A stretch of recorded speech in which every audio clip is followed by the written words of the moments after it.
வணக்கம் நேயர்களே. இன்று மார்ச் 23, 2026 திங்கட்கிழமை. நோர்வே தமிழ் முற்றச் செய்திகளுடன் கதிர். முதலில் தலைப்புச் செய்திகள். ஊதிய உயர்வு, டீசல் விலை 30 குரோனர், இளவேனில் பனி இடர். இனி விரிவான செய்திகள். ஊதிய உயர்வு.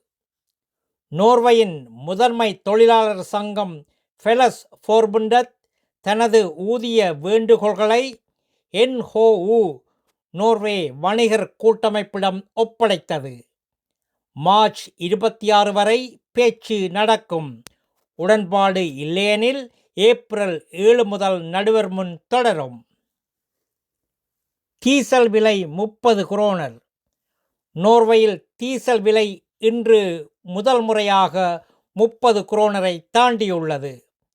வல்லுநர்கள் விரைவில் 35 குரோனராகவும் உயர வாய்ப்புள்ளதாக கூறுகின்றனர். அமெரிக்க அதிபரின் பேச்சுகளால் உலக பெட்ரோலியம் பெரும் ஊசலாட்டத்தில் உள்ளது.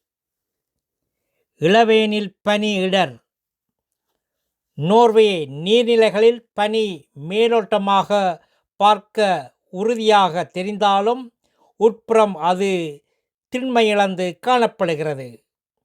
எந்த நேரத்திலும் பனி உடைந்து இடர் ஏற்படலாம் என்று நோர்வே உயிர்காக்கும் அமைப்பு NLS எச்சரிக்கிறது.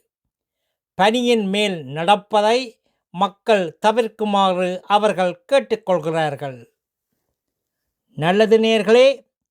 மேலும் செய்திகளுக்கு நோர்வே தமிழ் முகநூல் பக்கத்தையும் இணையதளத்தையும் பாருங்கள். உலகெங்கிலும் தமிழ், நம் உணர்வெங்கிலும் தமிழ்.